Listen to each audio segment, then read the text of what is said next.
We were taken to the police station, to an interrogation room, and constantly beat me.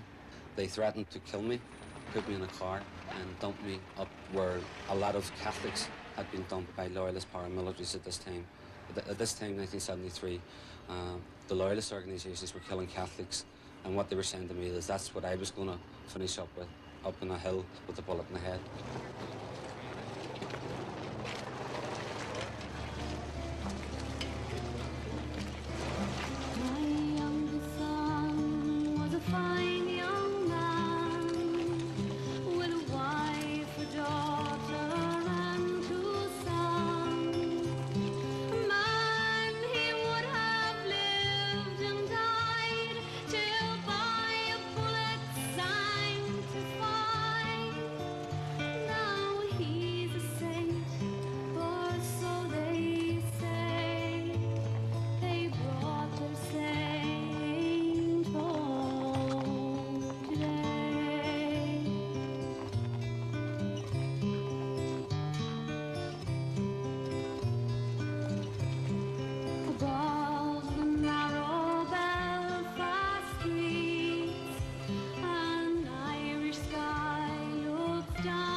The Shankill, a working-class loyalist district of Belfast, where paramilitary organisations such as the UDA, Ulster Defence Association, and the UVF, Ulster Volunteer Force, are based. I was sentenced to life imprisonment, and the judge recommended that I would serve no less than 20 years in 1966 for UVF activity. Suffice to say that would cover it.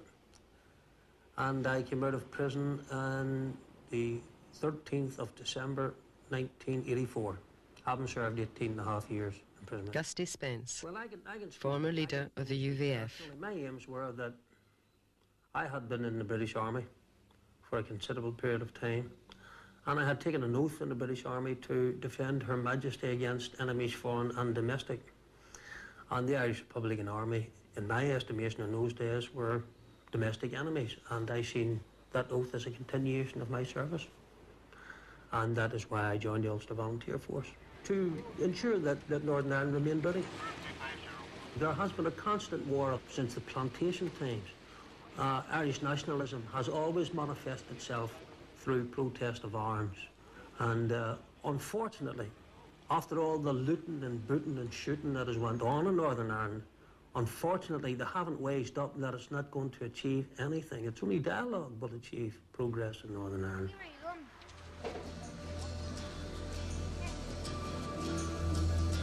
So I didn't see the violent side of it as any big problem. Then I knew this was a war, and if this was peaceful times, there is no way that I'd been in that situation. I'm not a murderer, and I'm not a terrorist. I was a political prisoner and a soldier, you know, and there's just anything the British dish up to me, propaganda-wise, to try and label me as a terrorist. Or as some sort of a maniac for carrying a bomb, like, just won't work, because this is a war situation, and that's the only under the only circumstances that I would have carried out that type of operation.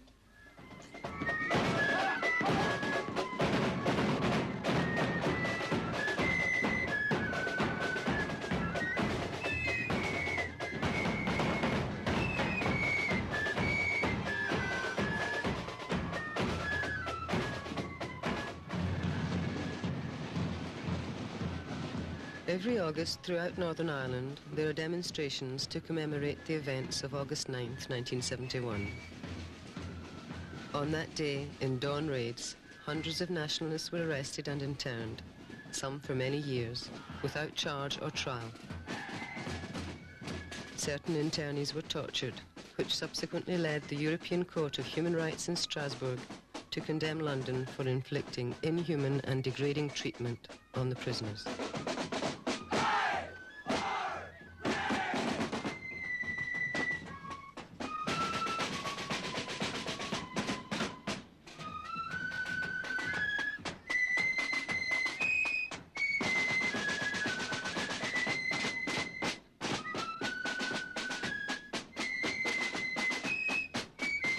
I joined the British Army in January 1976.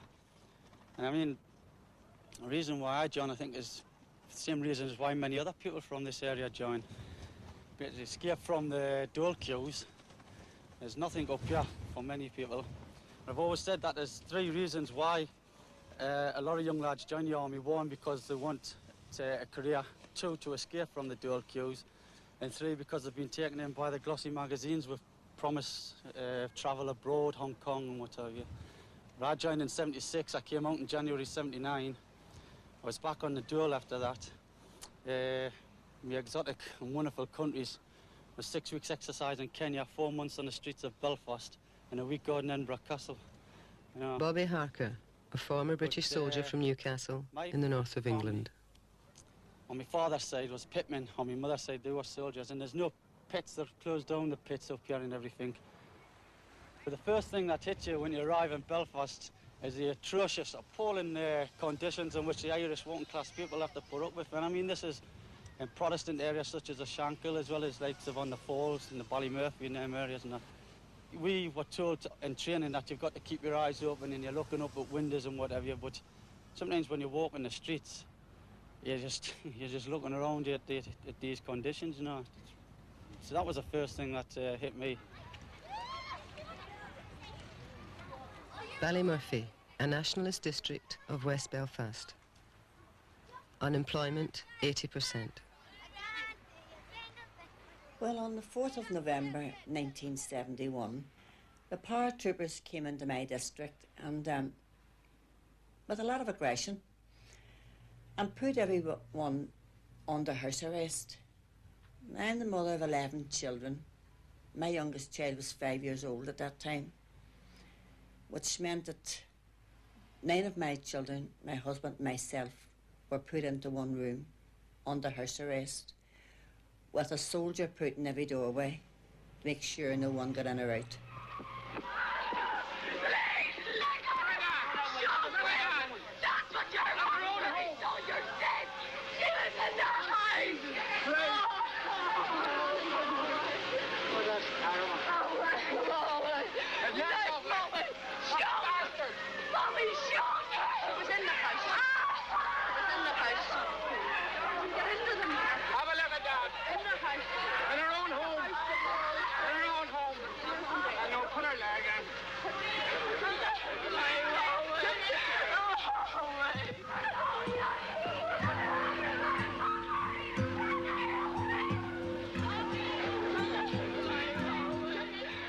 The last thing I ever saw was one young man having his head beat off an army tank.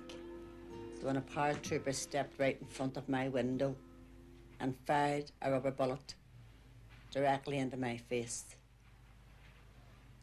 And that was in front of my young family. Well, I was taken to hospital and my eyes were so badly damaged that they had to be removed. 16 people have been killed by this plastic bullet. This is a lethal weapon which has been used in the streets of Belfast and Northern Ireland. And of 16 victims, 7 of those have been children under the age of 14 years of age, youngest child being 11 years old. And all in non-riot situations. And I tried for a long time to have this soldier brought into court, but I just couldn't do it. So I feel a big sense of injustice has been done. Now, the Northern Ireland office awarded me compensation financially. And I cried the day I got that because it wasn't what I wanted. My mission is very, very simple and very wide.